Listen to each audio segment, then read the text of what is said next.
Hello everybody, it's Scott O'Mato back here for another Botania video. In this video I want to give a base tour of a survival little village that I've built for Botania.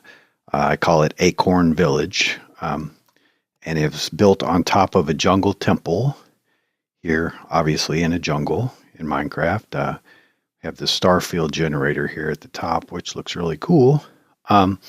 But basically, the idea behind this village and the reason I'm showing it is because it'll kind of show where I was going with a lot of the little automation pieces that I built. When I made this village, I wanted everything to be in small sections, basically like acorns, what I called acorns. So to do that, I used a mod called Architect, and this is the template house. It's a little bit laggy around here. I use this as a template house, and then I use the Architect mod just to place those houses throughout the tree, throughout this large tree that I built. So this was basically the jungle temple, and then on top of it, I just built all of these trees and then these little houses. And inside, I have my various forms of automation for Botania. So there you can see that I've got the setup for Terra Steel, the agglomeration plate, and all that. Everything's fully automated from a refined storage system, which I'll show you at the bottom. Then I have my portal and production for one form of production for the thermal lilies. That's my main mana battery here. And again, everything's fully automated where it's being fed from a refined storage system. All the coal, I'm using alchemical coal from Project E for that. And then that has sparks that distributes it throughout. Then I've got all my main areas for the Petal Apothecary here, which is dropping down into a crafty crate, coming from a crafter from refined storage. So all the refined storage is fed throughout the center of the tree, and then everything can drop down in there and be put into the system. So I'll show you the main system at the bottom. You could just get a look here. Then I just have a little botanical garden here, and one of my solar panels. It's mainly powered by solar, wireless charger, and all that. In the main area, I have just some floating flowers as decorations and some little of those mana flash flames, some living wood avatars. And then the main, actually, I should go up here and show you the main refined storage system, which is at the top here. And so it's fed from, a lot of it is fed from a Project E system. This is actually a satellite remote for my main base, which is several thousand blocks away. And it's hooked into a transmutation table from Project E, where I'm getting most of my main storage is coming from that. But then, of course, all the Botania stuff doesn't have EMC type values, so it's stored in disk drives. But then I have crafting set up for all the Botania stuff in here. So, you know, these are all the flowers for making glimmering flowers. Then I have ones for all the petals. And I also have setups for all of the different types of flowers that I'm generating at the top. I'll show you when we go into the crafters up there. And this is my cat Kibble here. But here at the bottom, a cool thing about the new refined storage is because the interface now breaks out all items from refined storage, then you can use Corporea along with it.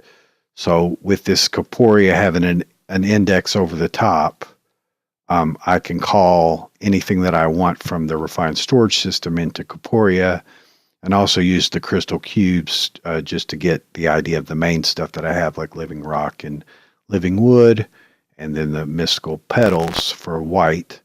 And then I just have a little bed here, and I've produced all the various armor. All this has been done in survival. So I have my different armors there. So that's just the basement area. I could fill this out with more crystal cubes. Probably will as I play in here a little bit more. But as I said, everything's coming from the refined storage system. So it's rather easy to manage everything. Then I have glimmering flowers all around that are lighting the whole area all the way around. And I've made some waterfalls and pools out here and stuff. But basically, each room of the area is a different type of setup for Botania. So this is the Mana Enchanter setup here, a little porch type thing at the top, and then the Enchanting Table and stuff is here. And over here I've got, I believe it's Kekamiris is in here, more toward the top, I think. This is the setup for making living wood, but also making all the metamorphic stones. So it's basically a constructor and destructor setup for refined storage, which is controlled by that switch. So whatever I choose to pull in to break down, I can do that. So this has obviously got the metamorphosis, making the different types of metamorphic stone, which I pull into the system. Could also do, as I said, living wood and living rock that away. Not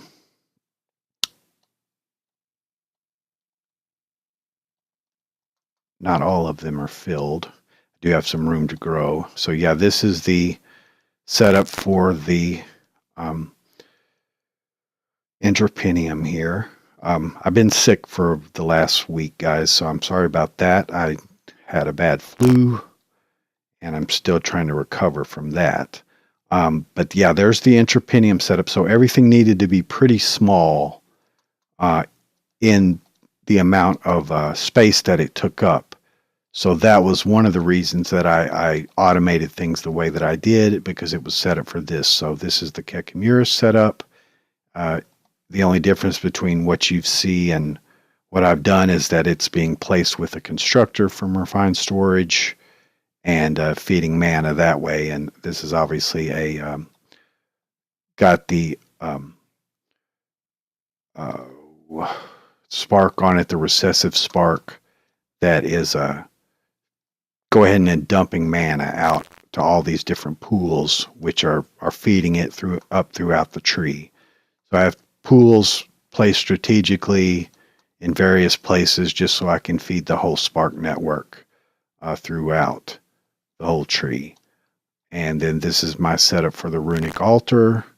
And again, it's totally automated, just using mechanical users, and then refined storage is actually feeding in and pulling out the stuff. So in each one of these crafters, I would have the different recipes that I would need for the runes: rune of fire, rune of water, rune of summer, and such. So I could produce every single one of them between these two crafters here. And then underneath, there's another mechanical user that's feeding them up into this. And then you've got your hopper hawk that's pulling it back into the system. So really simple. I can produce any rune on demand, can produce any type of flower that the petal apothecary needs on demand. And then basically I have my main crafting pool here, which has a series of pistons that I can push the alchemy catalyst underneath this mana pool if I desire, or the conjuration catalyst underneath the pool. So it's totally adaptable to however I want to do that. And then again, it's being fed from refined storage as I need, and an elven mana spreader there at the top. So that's kind of the basic setup for how this goes. I have brewing up here. Oh, no, that's my main mana pools. Brewing is up here. And again, completely automated with a dropper and all of that. So I can do all my recipes from there and have them pulled back into the refined storage system. So that is pretty much the tour of the base. Again, I have the Starfield generator here at the top and a couple parrots. This is my buddy Bluebird here. And a bit of room to grow. So everything was built off this jungle temple here at the bottom. And I used several of the Botania blocks to kind of give it a nice feel to it. So here we see I have some of the flash lenses on here. It's actually the flare lens. So I have mana flare lenses that are creating a nice little particle effect here at the top, and then up in the tree is all of the wiring and stuff. So you can get a look at what I have along the edges here. And I have it's set up to where it's never going to rain here because of the Project E deal here with the dark matter pedestal and the vulcanite amulet, so it'll never rain as long as I want it to. But this is the temple transformation around the back side, and then we just have this larger platform here. All of the little areas are connected. This is my teleportation to go from area to area, and then just a reminder that I need to turn off my Project E shield because it messes with the mana entities if I don't have that on. But I've used the Botania vines all throughout as ladders to climb from the different areas, so you can easily just walk along here and climb. And then I have the rope bridges with the nether portal out here that's set up with the pulse mana spreader and the Kindle lens on it to trigger the portal on and off.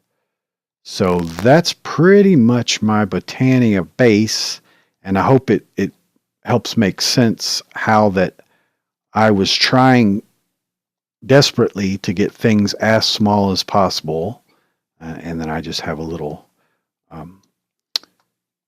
entryway here, like a little dock.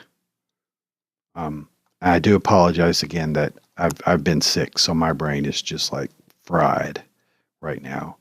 But anyway, I did want to show you that, so you got an idea of why I was trying to go so small, and how that using other modded stuff along with the Botania really helped me to achieve that goal of creating this really nice little, I don't know, elven type of village, really, that just has a great jungle feel to it, and was able to completely put all the Botania stuff into one area and keep it organized and keep mana flowing throughout the tree, and still make it look really nice and cool. So if you want to see any more breakdowns of some of the stuff that I've done, like the with refined storage and the Corporea network and things like that, then please let me know in the comments.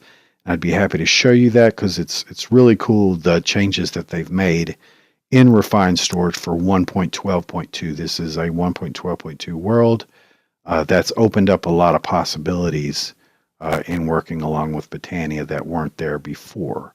So anyway, I hope you enjoy this video, and if so, please leave a like, and if you don't like it, then please let me know why. But otherwise, this is Scott O'Mato, and this is my Botania base tour. Thanks so much for watching. Have a great day. Bye-bye.